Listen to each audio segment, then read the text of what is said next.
انتظامی تاجیکستان دو پسر تحلیلگر مسائل اقتصادی و فعال شبکه‌های اجتماعی عبدالمنان شیرعلیف را که در خارج است و هر چند وقت تصمیم منصبداران را تحلیل و تنقید میکند به جستجو دادند. خالد عبدالمنان 25 و برادرش هشام 22 ساله بر اساس اعلان مقامات به همکاری با سازمان‌های ممنوع گمان برند. خویشاوندانشان میگویند اتهامات بی‌پایه است، ولی همزمان از سرنوشت بعدی آنها نگرانند. یک منبع در نهادهای انتظامی ولایت سوخت روز 29 نوامبر تصدیق کرد که برادران تحت جستجو هستند.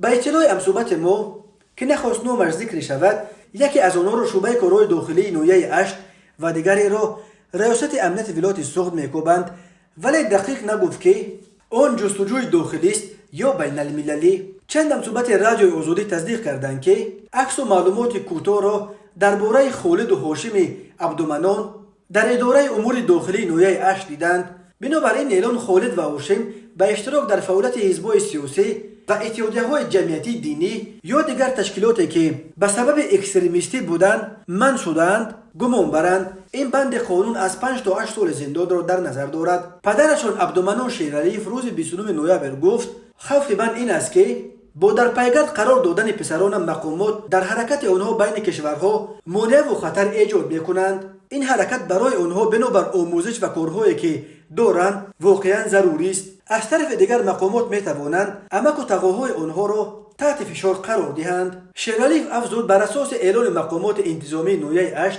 به ضد او سال 2020 پرونده جنایی گشودند. او میگوید برخورد مقامات را به خودش میفهمد، چون در زمان رسما فعال بودن حزب نهضت اسلامی تا سال 2015 یکی از پیروانش در تاجیکستان بود.